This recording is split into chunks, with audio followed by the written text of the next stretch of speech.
Hello, Master Tax here and welcome back to my channel. Today we're going to have a look at a battle from the T7 American light tank. It is the T71 DE. If you enjoy what you see, please don't forget to subscribe to my channel. So before we get into the action, I'll show you my crew and equipment that I've currently got on this tank.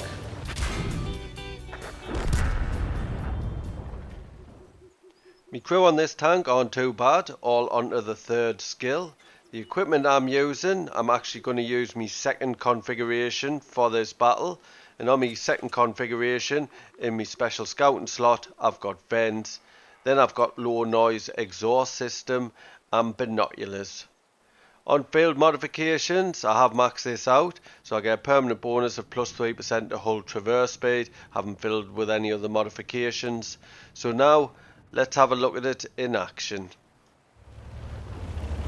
Today I'm playing on Studzanki. It's a standard battle and I've got the 6-9 matchmaking and I'm bottom tier today. So what I'm doing at the moment, I want to make my way to one of these bushes, activate my binoculars and see who I can spot.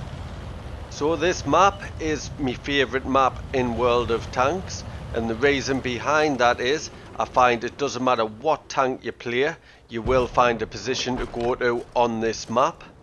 So at the moment I have spotted a lot of tanks and the assistance is starting to come in. I was fortunate that their light tank didn't try and push for the middle. That always is a little bit of a problem. But he hasn't pushed in, so I've got free range to just sit in this bush and spot. And what I'm going to do, since I know their light tank's right at the back, I'm going to try and push in and get to a closer bush. But I did get spotted, so I'm going to have to wait till I'm not spotted. So my first loadout that I do have on this tank is more of an active scouting with the coated optics. I do like that loadout for getting stuck in because you do have a decent auto loader on this tank. But for this map I thought my second loadout would be better, so I could sit in a bush, and with the low noise exhaust you do get an extra 6% on your concealment. So my stationary and moving camo, it's both the same. It is 23.08%, which isn't too bad. But then I have got binoculars on this loadout, and with my crew and equipment and them binoculars, I do have a view range of 510 meters, which is absolutely excellent. That's why I'm spotting all these tanks. So back to the battle, and that WZ131 isn't far away from us, but he can't spot us. But I'm hoping he does get taken out, and then I've got free range to spot everywhere. So I'm just waiting. If he does pull out, I am going to try and unload this clip into him. So there's one into him, there's a second into him, but I've been spotted and taken a shot, so I've had to pull back. My fuel tank and track got damaged, so I used my repair kit. So now I'm just going to stay in this gully until I'm not spotted, and then try and make my way back into that bush that I was in. So that 131, I thought he might push down and try and get shots into us, but I do have some cover, so he hasn't bothered. So I'm going to move back into the bushes, see if I can re-spot him. My teammates just to the right of us are pushing further forward, but they are taking shots. If I get rid of this tank, this light tank, then they'll be safer.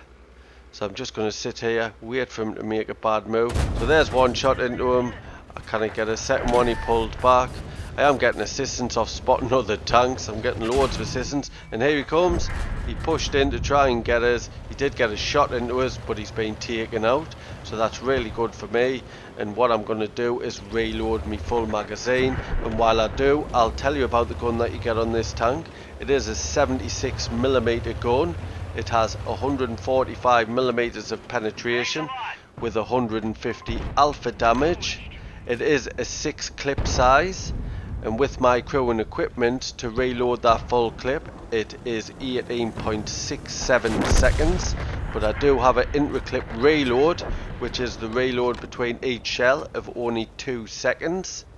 And then I've got an aim time of 1.92 seconds, so it nearly takes as much time to aim as what it does to fire. And then my dispersion is 0.36, which isn't the best, but you're not really going to use this for sniping, although I've just sniped that 45 TP and taken him out and I didn't get spotted. Also with this gun you do get a shell velocity of 1219 meters per second, which is really nice, and 7 degrees of gun depression. So now my team are pushing in, we are winning and winning well. So I'm going to relocate and I'm going to reload the full magazine, and I want to help my tanks that's pushing down this right hand flank.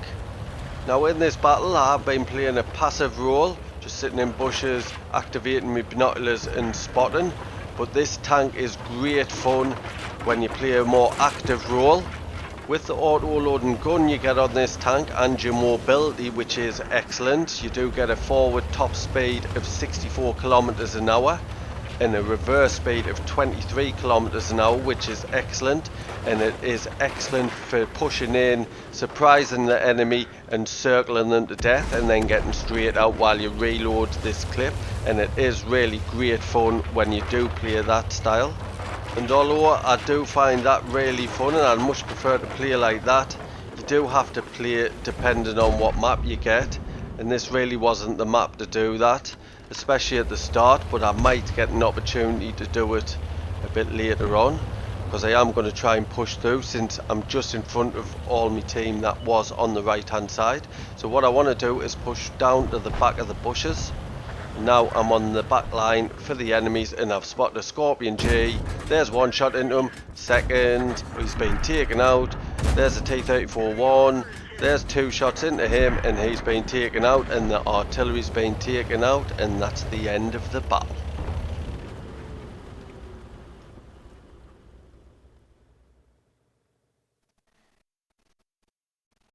Let's have a quick look at the stats. Was a master, he is tank reward, that's down to me 7,117 assistance and 1,096 damage. I got the patrol duty, which is award to the player who helps the team damage at least 6 enemy vehicles by highlighting them. I spotted 10. And I got the scout, which detect most enemy tanks and self-propelled guns than any other player on your team, and it has to be at least 9. Top of the tree for XP with a base XP of 1555. Only the middle for damage, but the damage doesn't really matter on a scout. I made 59,000 credits plus 4,666 XP. That's due to an award for the first victory each day, which was at ×2. I'd like to thank you for watching today's battle. I hope you enjoyed it. If you did, please don't forget to like and comment. And if you're new to the channel, please subscribe. There's a little icon in the bottom left hand corner. Cheers.